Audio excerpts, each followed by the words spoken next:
You know, you can please some of the people some of the time, but, you know, you can please some of the people some of the time, but, you know, you can please some of the people some of the time, but one of the hardest things when you're trying to affect change is that people like this gentleman are right in some areas.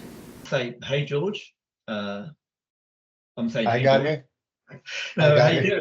So yeah, we said we'd kind of dig deep into the Vision Pro, and there's been a lot of noise around this, and we thought it'd be very interesting to talk about the pricing. And let's start right at the top. And I'm sure that you can make some demos, maybe a small commercial app that demonstrates those things.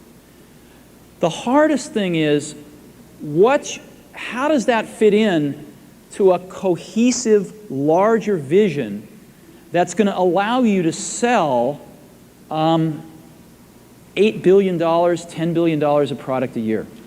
So I've got this kind of thesis where there is no one price, it's just the price that someone's willing to pay based on their actual value that they can create from it. So this one price they picked is obviously a flat price, which will be kind of an average price. But let's ideate some of the use cases. So maybe you can start off with what some of the use cases where you can see value could be created, and then we can start to put some numbers on, okay, how much value can they create off that in that use case, and therefore what should they charge? Well, I would start with what you just said, that price is all about perception that people have about the value and the positioning of a specific product. And in this case, I think the winning thing in Apple's case is the position that they have. With spatial computing, creating a new category, people visualize now a 3D space where they can interface and interact with their devices, computers, with other people. And this is blended nicely with our own space, our own home or home office or actual co-working or office space and all these things. This is the most important use case. Okay, it's a bit expanded. And I think the most important element in this is not gaming and entertainment. Of course it's there, and of course it's important, but it's the least important. The most important thing is business use cases. For instance, remote working. It's a thing after the coronavirus and everything, and it's still here, it's still important for all of us. Imagine how much you can extend your working space, working remotely, if you have an Apple Vision Pro integrated with your other devices, the way that you can collaborate, the way that you can expand your home office, for instance, working space all over your house, all over your home. Assigning in front of your fridge a task list, on a wall, an empty wall, you can see your code running or anything else. These are things that we imagined before some time, and now we can do that. So I think this is perhaps the most important use case that I can think of. There are some more specialized, like for instance, 3D modeling for architects, for mechanical engineers, for all these things. Imagine how you can do that now with this device. And a final thing, which is from the developers' world, it's an obvious thing. For any of us who have been involved with developers, has any experience with working with these guys, we know that the multitasking, working in different screens, physical screens, I mean. Now they don't have to do that because they can use Apple Vision screens, visual screens within their integrated environment. They can have 2, 3, I don't know, 1,000 or whatever. So this really expands the way that we are working, either from our office or even from our dedicated office space. So I think that's it. Yeah, I was thinking that basically you said about the spatial, and I listened to a podcast earlier, and the guy was very specific about, I don't know whether he knew someone at Apple or whether he just, it was released in the public, but they were very specific in terms of the branding and the market department. They were saying, never use the word AR, augmented, do not use the word VR, do not use the word mixed reality, don't use any reality word at all. And so they've got this like hit list of you are not to use any of these words when you speak to someone about this product if you work for Apple.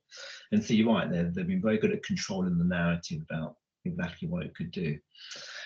So in that sense, I took one of your elements and saying, okay, if we expand that to even like say the boardroom, and obviously boardroom's generally a kind of 2D, two-dimensional event. But I suppose one of the issues if you're in a board or senior manager or an exec is physically seeing what's happening. And it could be a consultancy seeing what's happening literally out of the clients, or obviously it could be in the factory floor or whatever, or in the bank branch. And imagine the scenario where you could have the board actually physically seeing what's happening in real time in the factory, at the clients, at the consulting firms, etc. And so that's something people would pay lots of money for. There wouldn't be that many of them maybe, but they would pay lots of money for it. And this is exactly funny because Apple guys, as you said, don't want to use the word extended reality, but this is exactly what it is. It is extended reality because it extends what we feel and can see and experience. It's mixed reality because we have virtual worlds, but offline worlds, but also virtual worlds and our existing world. All this combined together, this is what spatial computing is all about. And I think it's great that they are focusing in just two words, the new category, because this is what they want to do. They want to dominate this market and everything else will go vanish. We don't have any mixed reality, augmented reality, or whatever. It's all about spatial computing, and Apple is leading that. At least this is their intention. We'll see if they will be successful or not, but it's exciting. Totally. So taking maybe holistically some of the way they've approached it for the last few months, what do you think of some of the pros and cons of the way they approached it? You said positioning, you mentioned pricing. What do you think some of the pros and cons of the way they've approached it so far? Yeah, well, the most important thing again is building a category and how they position themselves as the leaders or the only players in this category. The second thing, which is again a great thing about them, it's a usual approach for Apple. They did that for iPhone as well. It's an all-in-one approach. It's not just one device. Yes, it's a 3D interface. Yes, it's a camera and spatial video and audio camera. It's a player. It's, I don't know, a number of things. And this is amazing. But of course, the price tag is expensive. We all understand that. It's something like 6-7 times more than its closest competitor, which is Meta right now. There are not a lot of competitors anyway. The ecosystem is something which is both positive and negative. I mean, it's positive in the sense that Apple already has an ecosystem in place with developers, with users, business users, or anything else. That's great. They can capitalize on that. They can leverage that. But still, the dedicated ecosystem, let's say developers working with Apple Vision, are not a lot. They do have something like 1 million compatible applications, but they actually fully dedicated, written for Apple Vision applications, they're something like 600 all around the world, as opposed to the hundreds of millions of applications out there. So it's still nothing. So that's a good and a bad thing. It could be a good thing if they develop their developers and extended ecosystem to really love this device and do things with this device. So I've been hearing a lot of noise. In fact, almost every person that talks about it does mention the price, and it's probably one of the only few products that I've ever heard spoken about, in whether it be in VC circles who can clearly afford the money, private equity podcasts, TechCrunch, and everybody on every single podcast mentioned the price. So many of them just believe they just made the price up, literally picked out of the air. But I know you don't believe that's the case. So tell me more. No way. No way. Inside the rest of the crowd, why don't you believe they just made it up out of thin air? So they didn't make it up. That's for sure. It's something that they scientifically, let's say, scrutinized it and ended up with this price. But it is expensive, and it was challenging to start at this price level, especially when Meta is at 500 and these guys launched it at 7 times that price. I think there are many things in place here. First of all, many different pricing strategies in place here with this product. The first thing is premium pricing. Yes, obviously it's a premium brand. They want to protect that, so they wouldn't charge, let's say, 100 euros or dollars above Meta's device at 600 or 700. They wanted to have at least 30 or 40% difference to become a premium brand and price. But in this case, we're talking about 6 or 7 times. So it's something different. It's not just this. Also, there are other strategies involved. For instance, psychological pricing. You notice that it's not rounded at 3.5 thousand, but it's the usual trick that you see in supermarkets and everywhere else. So it's 3,499. We get bored seeing the same old trick again and again, but we fall for it. It's psychological, and we don't understand it subconsciously. We fall for it. I do, you do it all of the time. So it's nice that they followed it because it really works. Although it looks a bit silly, it's not. It's not. Believe me, this works. And I think the most important thing, two things are the most important things in this kind of pricing. First of all, they do follow an all-in-one approach, meaning that they don't just position themselves as one device. It's many devices in one. In this case, it's a player, it's a video recorder, it's all these things. It's a 3D interface, or all these things. So they compare the price that you have to pay in order to get all the other devices. And in this case, it's cheap. It's cheaper, 40 or 50% cheaper. So in this case, you think that it's a bargain. The most important thing is position, nothing else. If they would have positioned themselves as Meta does, it's a great gaming platform or something to enter the metaverse, but nobody's in metaverse, so nobody cares about that. So the value perception there is low. So obviously Meta needed to charge less because they couldn't afford to do something different. Nobody talks about Microsoft HoloLens, which is almost an identical device like Apple Vision Pro, and it was launched something like 3 years ago in 2021. It has exactly the same price code, $3.5 thousand, and nobody's talking about it. And there is a reason for that, because the marketing guys from Microsoft thought it was great to launch this and position it as an industrial device. If you check their advertisements, their material and everything, it's an industrial equipment. It's not like that with Apple. Apple positioned that like something remarkable, a new miracle of technology that's going to change the way that we interface and interact with computers and everything else electronically. So that's a paradigm shift that has value, so they can charge more and they can sell more than Microsoft did or Meta did. So this is, I think, the essence of their pricing.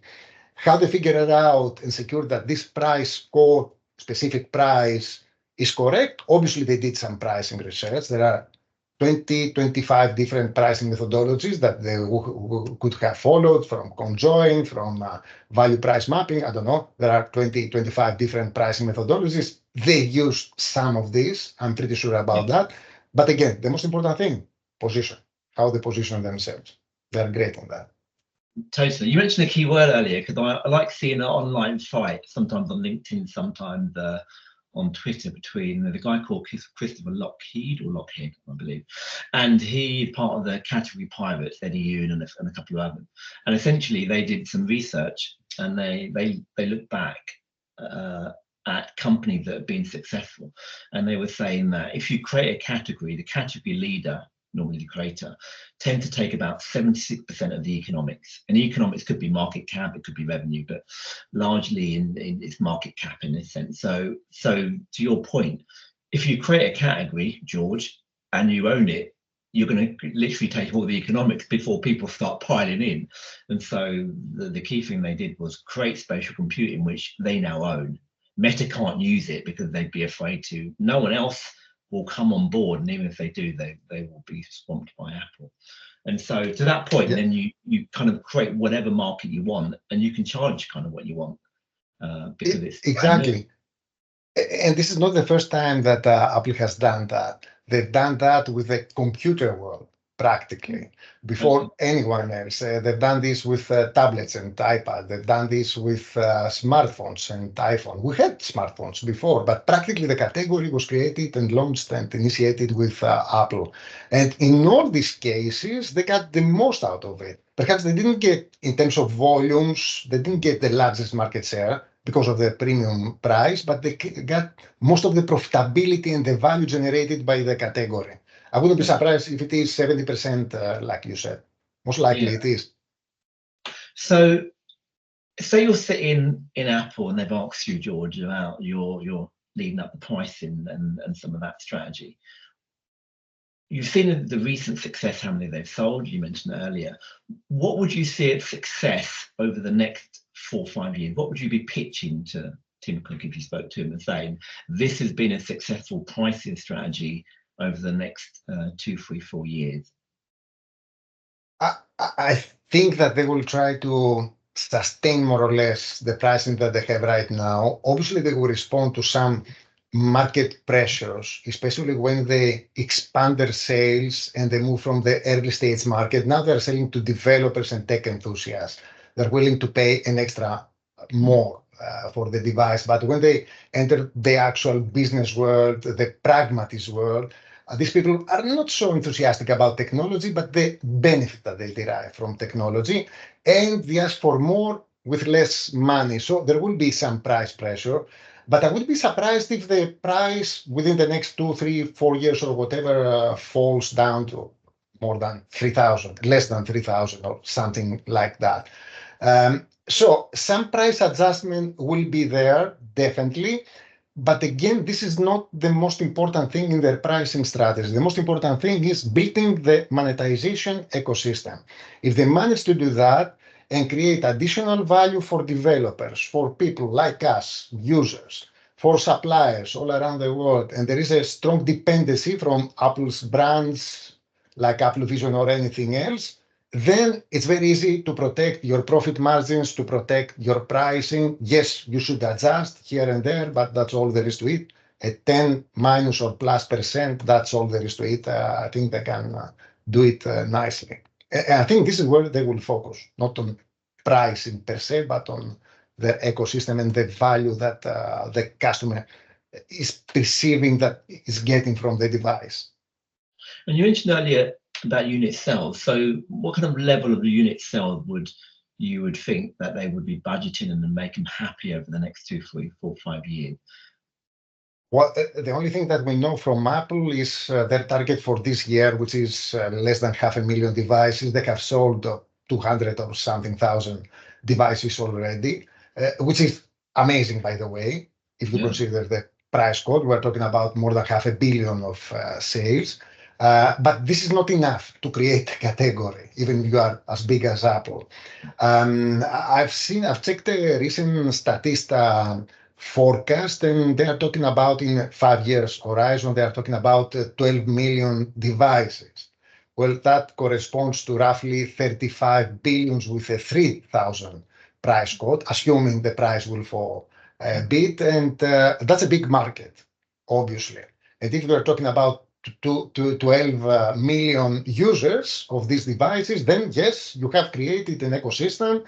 Yes, more developers will create applications for Apple Vision Pro because there is a clientele to use them and they are willing to pay because most of them will be business users.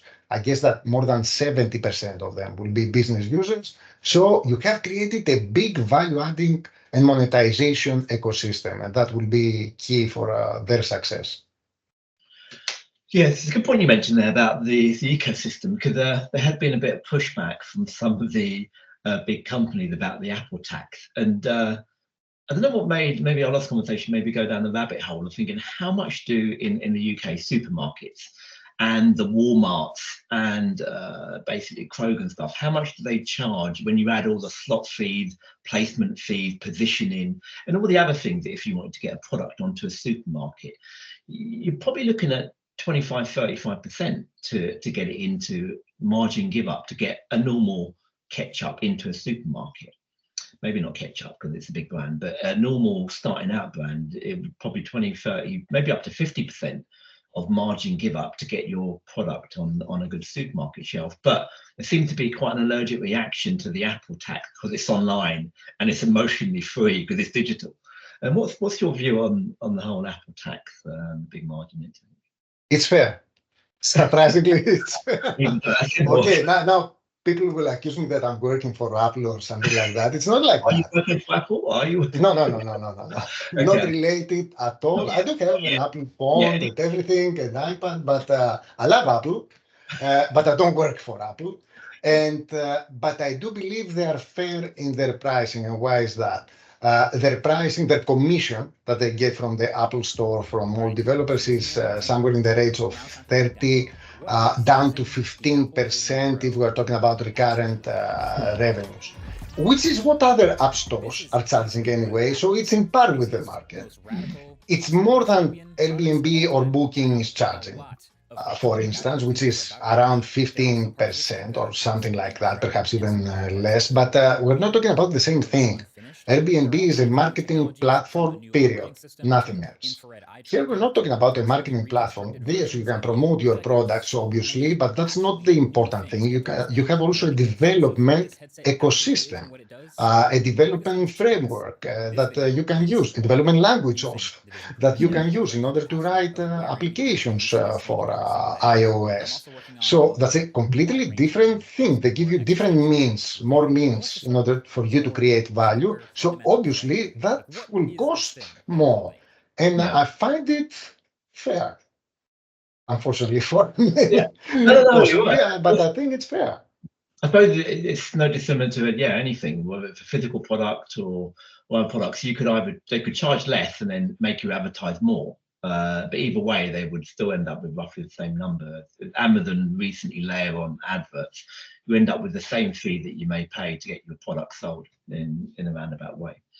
And so you also mentioned Microsoft earlier, and I suppose the Meta versus, and I can see a little bit of friction between. I've seen a couple of the Twitter videos where Mark Zuckerberg has been wearing and comparing it, which in itself is selling it by comparing it, so which is ridiculous. But you mentioned that the Meta versus the Google Glass versus the Microsoft, they're all attacking different positions, and which one would you, if you had to pick one? Would you think this is the one they pick the right position and go to market? Again, I think Apple has the best positioning ever for this market. And there is a reason for that. Meta, although Zuckerberg in this video, because I've watched the video as well, claimed that they have the open, let's say, ecosystem, more open ecosystem than Apple, but it's not like that because we are restricted by Metaverse, and Metaverse is not populated right now. It doesn't have a lot of content, doesn't have a lot of people, users going around doing stuff. So this is a closed loop ecosystem practically. And because his great vision is the metaverse, it's not the Meta Quest or the devices that he is using. I think he is restricted by that. That's not a great positioning. And also, he chose to target more people who are into entertainment, gaming. Most of the content in the metaverse is about gaming and nothing else. I think that's the wrong position. Microsoft, on the other hand, also has a not so great positioning, because if you have a brilliant device similar to Apple Vision and you position it as industrial equipment, well, obviously you get something out of the magic of this device. With Apple, you do have magic, you do have tangible business use cases, you do have an expanded and already existing, but also expanding monetization, development, blah, blah, blah, platform and ecosystem. So they have a better vision. And I think the important thing with Apple, this is why I think that they did it in the best way possible, is that they try to create the category that we're all hoping that someone would create at some point of time. 3D interface. This is what spatial computing is all about. I don't know if you've seen Minority Report. You know, the film from Steven Spielberg? Yeah, you've seen that. You remember the whole thing with Tom Cruise doing all this stuff? We're all amazed back then. Yes. And we all thought, all the guys in the technology space, that okay, this is coming, perhaps in a few years or whatever. It didn't come, but now it's coming. Definitely, Yes. this is exactly what is happening right now. I think the Apple guys have it thought very well. Cool. So then, okay, so taking that, and I like the Minority Report example, because essentially there may be a much, much higher willingness to pay for that sort of setup. What do you think the maximum they could have charged? I know they've got in a, as you say, reasonable level, and I think it's pretty reasonable because it skims the top. But how far could they have pushed that envelope? I think they can't do anything more than they are charging right now. They have overstressed it anyway. I'm pretty sure they did their experimentation and the research and everything, but I mean, it's not premium, it's 7 times from Meta. They are in par with HoloLens, by the way, but I think if they overstress it to, let's say, 4,000 or 5,000 or whatever, then the price would be considered expensive. And also the move to increase the price will be considered abusive to the market. Even if it is super, super, successful and everything, it will be considered abusive. So the only way they can do something with the price is figure out how to fine tune it, perhaps, and possibly at lower levels, not higher than the existing price levels. I'm talking, of course, about the versions that we have seen so far. If they launch the different version with different features, positioning, whatever, they can charge more, because the industry that the segment that Microsoft is focusing on, which is industry, to pay for a device for industrial work, 3,000 or 4,000 for such a device, it's considered cheap. It's nothing for a big industry, for a big factory. You don't have lots of factories. That's the problem. This is what shrinks the size of the market. But per user, per case, per factory, this is nothing. And you could obviously create a dedicated device for industrial purposes with supposedly more features. Most likely, it will be almost the same features that we have in the consumer-based market, and charge it even twice as much. But for the time being, with their positioning, I don't think there is any space in exceeding this price level, only to perhaps decrease it a bit. Interesting. No, I agree with you. But I was thinking just last week, what would allow them to throw in a subscription? So I mean, you mentioned last week that, say, the price does come down, well, they have 2 or 3 tiers, and the lowest price is, let's just say, a few £100, maybe 1,000. What would they have to bundle in to enable you, yourself, or me, or any user to say, you know what, yeah, I'll buy it for £1,000, £1,000 or whatever, but also pay £100 a month, or whatever the equivalent currency is? What would they have to do to enable it to also become something that people would pay subscription for on an ongoing basis? They have done it already. They have their app store in place. They have the developers in place. They need to expand the developers ecosystem, because indirectly they will be getting their 15 or 30% out of the developers' revenue. And the developers obviously are going to charge for some of their products a subscription model through Apple Store. So they will get their share. I don't think they will do something centrally. If you're talking about something like Apple Music, for instance, or iCloud or something like that, perhaps they will do. I don't know. Perhaps they will figure out something. Do they need hosting capabilities for 3D models or something like that? Perhaps there will be space there to introduce a centrally controlled by Apple subscription as well. But even if they do, I think that will be nothing compared to the revenue that they will get with the revenue sharing model through the developers' ecosystem. Yeah, fair play. So I suppose maybe they've almost decided that they will go with the same monetization model, which worked pretty well for 20 years. It was legendary with the music, etc. But say there is, whether it be antitrust pushback or just community pushback, what are some of the other models that may actually even earn more money than the kind of the ecosystem tax model, ecosystem charge model? Because I do hear a lot of noise, and depending what happens in the States with the government and the elections, there could be just undue pressure being put on them because there are some very senior boys and girls moaning about the level of the tax. So what else could they kind of change the way they charge, which side, how much they charge, and to basically pretty much reinvent a monetization model? Well, the only thing that I can think of is the way that iPhone was initially introduced. If you remember the first 5 or 6 years of iPhone's history, you didn't actually, especially in the States, you didn't actually have to buy the phone, but you bought it through your subscription with a telecom provider. And this way, it felt nicely, it felt cheaper, you didn't feel the pain, and so on and so forth. But obviously, eventually, you paid up the bill. So perhaps they could do something like that. If there is a specific use case that you use your Apple device, your Apple Vision with someone, it's not a telecom provider anymore, it's someone else. It could be a developer, a supplier, or I don't know, whatever. Then perhaps they would give you this device through this developer. So various developers attaching their device as part of their subscription model. So Apple gets paid in this way. It's not that you download something from the Apple Store. You may or may not download it. We don't care. Yes. But the device is embedded because it's a big part of the overall value proposition for the supplier. So this could happen as well. And I think this is a model that works. And Apple should pursue that as well in parallel with the developers ecosystem that they have already in the Apple Store as well. Yeah, this could work.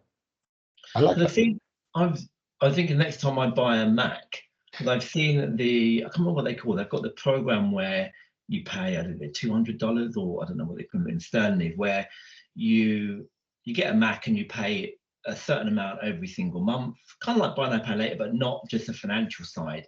And you get the service bundled in, you get kind of update bundled in, you get a load of things bundled in, and by the end of it, you end up paying much more than obviously you would have paid just by buying the Mac outright. Yeah, but it doesn't feel as bad because obviously you're paying $200 a month or £100 or whatever, and you believe after the threshold point that you could cancel it any time and give the Mac back. And so, do you ever see them doing something similar to that? Yeah, I like that. And this can be used here as well. So, for instance, extended warranties. This is something that Apple already is offering with an additional price, which could be 20% of the price of the product itself. So it's not something small. Also, continuous support maintenance. The option perhaps to upgrade the model or replace the model after, I don't know, 3 years, 4 years, whatever, when a new model pops into the market. I think there is a monetization opportunity there. Obviously, they need to figure out the technicalities and the specifics of their offering. But since we're talking about an expensive piece of machinery, an expensive device, upgrading it is not like upgrading my Apple Watch, which costs, let's say, $400 or $500. This is much more expensive. So I need to consider when and how to upgrade it. It's not easy.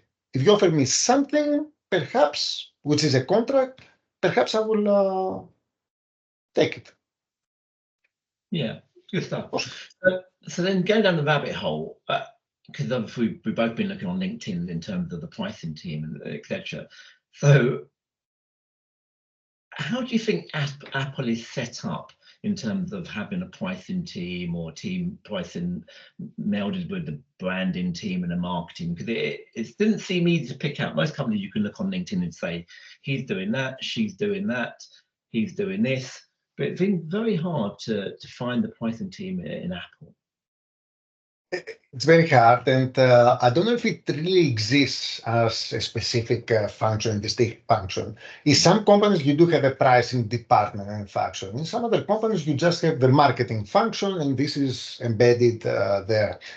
I think the latter is the case for Apple, by the way.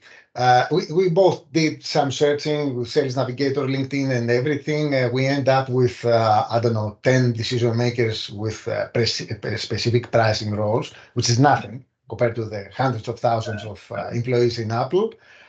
Whereas there are hundreds of decision makers in marketing departments all around the world. So that signals something, the importance between the two functions. Marketing, and Apple is a marketing and innovation company.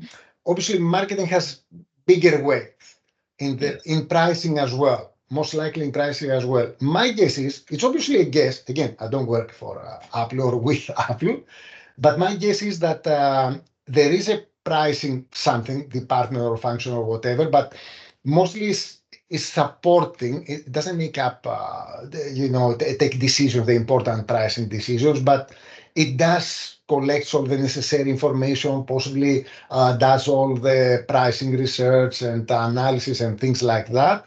And it offers all this information with some suggestions to the marketing team, and the marketing guys eventually decide, product marketing guys, eventually decide about the final price. If this is correct or wrong, that's a different discussion. For Apple, I think it's the right thing to do because, again, it's a unique company. We don't have many Apples out there. It's one of the most innovative and marketing-driven companies in the world. So yes, in my mind, it makes sense for the marketing guys to have the last word in everything related to pricing as well. But if you are talking about normal companies, which is 99.9% of the world out there, I think if you are more than a certain size, let's say, it makes sense to have a dedicated pricing function within your company. And this function should have a lot of authority and decision-making power as well, in part possibly with the marketing guys. But again, Apple is a completely different thing. So I think they get it right. And just as an aside, have you ever seen such a role in pricing and monetization be either on the board or internal board, or close to being, having a very, very senior guy or girl? How close have you seen kind of that pricing role get to kind of the equivalent of the CFO, CMO, CPO? Far away, far away. They're far away. They are lower rank, even the top decision makers that I found and you found, we found on Sales Navigator or whatever, they are not so high in the hierarchy to be close to the board or the CEO or whatever. Whereas with marketing guys, you do see lots of these guys at very, very high positions. Usually in pricing, that's not just for Apple, that's for other companies as well. You don't see chief pricing officers. You don't have C-level officers in pricing. You have up to the director's level. There is a reason for that, because pricing as a function or a department is relatively new. Practically, companies created pricing departments. In most cases, there were exceptions, obviously, in the last 15 years or something, whereas we have marketing departments for almost a century. Yeah. So you can understand there is a time lag in the creation of the pricing function, so they didn't have time to climb up the ladder of the hierarchy and achieve higher positions. It will happen eventually, but perhaps we need another 10 years or so. Yeah, it's interesting you say, because we look at the rise of the product manager, and if you look 20 years ago, we had all the Prince 2s and all the various project management, but we never really had the concept of a product manager, definitely not in the UK and in Europe, and maybe somewhere in the Valley in the early 2000s. But the product manager now is a very, very important role. And chief product officer, again, there was no such thing 20 years ago, 2 decades ago, but now they're very important roles. So I'm always interested to get someone's view of how far and what are the steps necessary to get to that, as you say, very senior level of being important. Funny you said that, because I started my career as a product manager, marketing product manager, responsible also for pricing in 1996 in a software company. And this is exactly what I did, responsible for the whole marketing mix. And back then, there was not even the dilemma if pricing should have been in the marketing function or somewhere else. It was there because by definition, obviously it's not like that, but by definition back then we thought pricing, of course, it's there. It took me many, many years to understand that pricing should have been something separate from the marketing department, although it should liaise with the marketing department to make up decisions, to take important decisions, and so on and so forth. So things change, obviously. Yeah. With the experience that we get, with the traction in the market, with the experimentation with different methodologies, pricing, marketing, or whatever, we learn better and we change also our organizational structure. This is what has happened with pricing and marketing as well. You mentioned the terminal price, the kind of in 2 years' time, the higher end premium may be at 2.5 to 3,000. So if we say a normal free tier price from the basic, the good to the better, what would you say would be the low end price that you would say you would kind of penetrate the market with, and then the middle decoy price? For Apple. Apple, yeah. For this product, yeah. So now we say 2.5 to 3K for the premium. What are the average prices? It won't be anywhere close, even for the smallest possible model that they will launch. They haven't launched it yet. It won't be anywhere close to Meta's pricing. So it will be far away from the 1,000 psychological point. That's for sure in my mind. Perhaps they will launch a smaller model somewhere between 1,500 and 2,000. But in this case, the position will be different. Yeah. And also it will be lacking something important in terms of functionality or features. What this would be, that's part of a specialized pricing research that they will need to do. This is a typical conjoint analysis, for instance, exercise. They will definitely do that, scrutinize it, and eventually turn out to have 2 or 3 different specifications that the smaller model won't have. But again, it won't be that. It will be a different positioning that will do the trick and allow them to lower the prices considerably. But if they will do that, that's a different question. Because if you remember with the iPhone, it took us more than 10 years, I think, to see a smaller version of perhaps more than 15 years, I don't know, to see a smaller version of the iPhone. And this is even worse because this is a more premium priced product than the iPhone. So I'm not sure if they are going to launch a much smaller model. Possibly not. And how do you think the pricing department or marketing are going to get the feedback loop in terms of like the highest value creation point? They've obviously got the names and addresses, etc. People have bought it, they're on the ecosystem, signed up to Apple. But how would you go about feeding that back into your, say in 6 months, 12 months time, through your pricing analysis, say actually this Peter got X amount of value and Jane or Jemima got this much value, and Peter's an architect and Jane works in, I don't know, Hollywood or something. How would you go about that kind of research?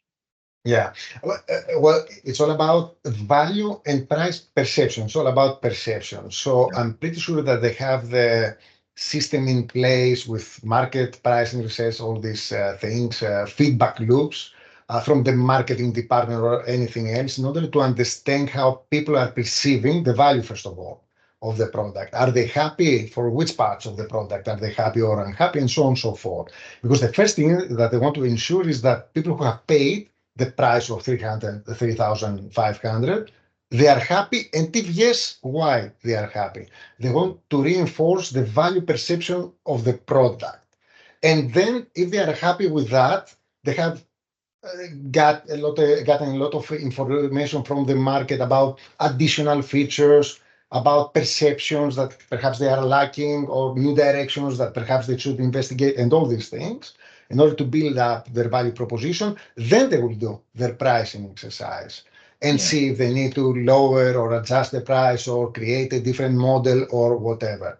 The only thing that I think at least Apple won't do at all is to get some negative feedback, not for the product, but for the pricing. Oh, this is too expensive or whatever, and just start lowering the price. They won't do that.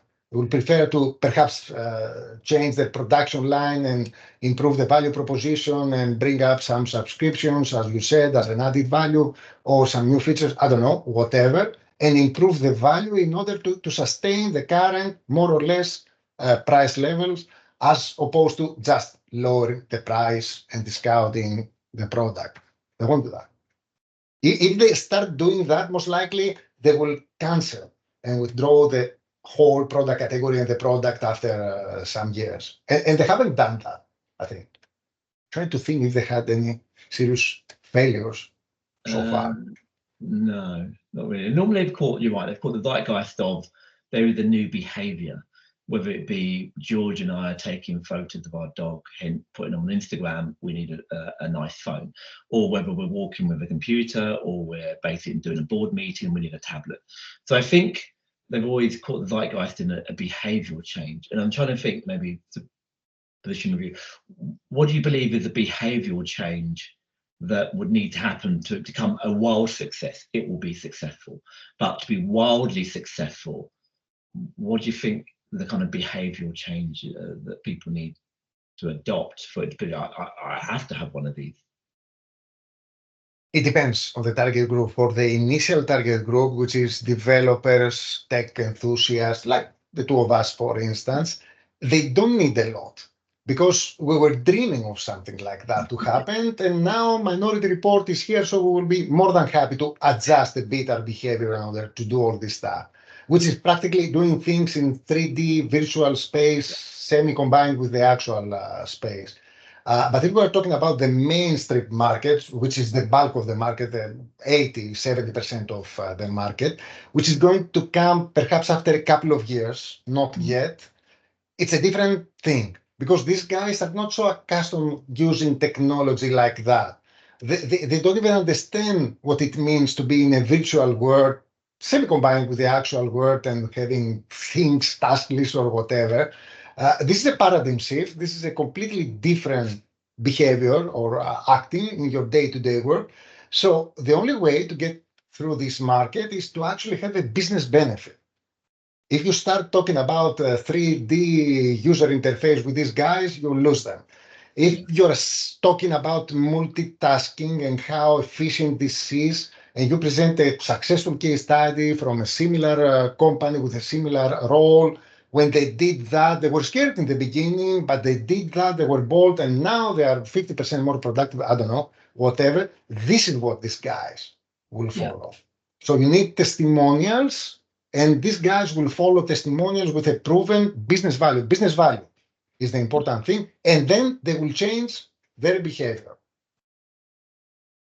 Yeah, I'm thinking about that in terms of they're trying to become the new interface, which we've got computers, so we use an interface, and we use a phone. I use my phone probably, I don't know, 3 times more than my computer, and then your Apple Watches. So we've all these interfaces, probably too many interfaces, if we're really honest.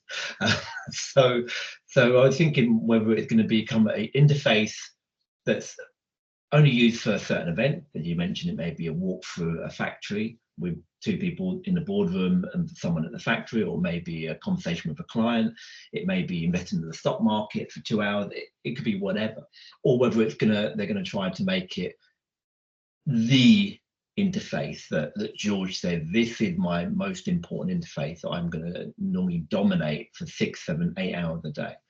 And that then obviously depends on the value created from that. But in terms of, say, how you would kind of benchmark some of those use cases based on some of the feedback you have, how would you be thinking about? Are you thinking about how big the market is on top of how much value they get?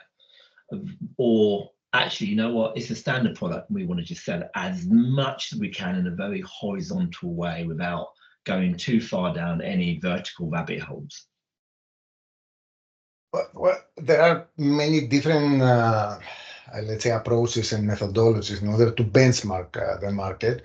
Of course, you need to segment the market, first of all. So you need possibly different market research or pricing research for industrial uses versus entertainment versus remote working versus simple, it's not simple, but anyway, 3D interface. And for each use case, you measure two things, value perceptions, mostly two things, value perceptions and price perceptions. And then you try to combine all this information. Again, there are multiple tools to do that. Conjoint analysis, for instance, is one of the tools that we are using. Machine learning and AI, predictive AI can help a lot in order to optimize prices based on responses from market research and taking into consideration also customer characteristics or customer segments. When you combine all these, it's easier said than done, of course, but it can be done. Then you start getting some insights, predictive insights. The predictive insights are of all sorts. It could be price resistant points, willingness to pay, or differences between countries or different market segments. And then you start combining all this, and eventually you allow yourself, based on this data, to start making some decisions. And then you have to obviously test them out in the market and see how it goes. It can even be done up to a certain extent with a naked eye approach, as I said, without using any complex algorithms or methodologies. But at least you need some fieldwork. You need some pricing research and market research to test values and pricing as well. I think this is what they will do. They will do it both structurally, going aggressively out there, finding the right focus groups or whatever, doing their research, and also with the inbound feedback that comes from the customers that are either happy or unhappy, because from both categories you get valuable information. You need both in order to understand what is working and not working with your product. Good point. You mentioned AI there. Do you think that kind of actually we'll finish out? We've probably got to finish now, haven't we? Just last question on AI then. Do you think they purposely avoided mentioning the word AI because AI, to your point earlier, had a certain price point in people's mind? I think that's wrong. And this is the only thing that's wrong so far with their strategy. They deliberately did that because they prefer to mention to machine learning, which is a bit more technical than AI. AI has now a business flavor and a more exotic, let's say, flavor. They deliberately avoided it. I think it's because they wanted to distinguish themselves from the rest. But I think it's wrong. And it's wrong why? Because now AI is the number one thing, very popular. It has it's addressing the mainstream market right now and not just some tech enthusiasts. So there is a platform out there through AI to launch great products like this one. Take NVIDIA, for instance. NVIDIA is quite the opposite because they understood early on that, okay, we're a hardware company, but let's not do it like Intel. Let's do it differently. Let's say that we are an AI company building AI chips. Okay, perhaps they are building the same things like Intel, more or less, but the perception and the positioning is different. And you've seen what happened. NVIDIA is now one of the most valuable companies in the world because they jumped on the AI train and it worked out just fine. So I think Apple is missing quite a lot there. They would be better off by introducing the new spatial computing category. They should have done that, and it's great. 3D interface, blah, blah, blah. All these things are great, but they should combine that and leverage the AI world as well, because this is their extended ecosystem.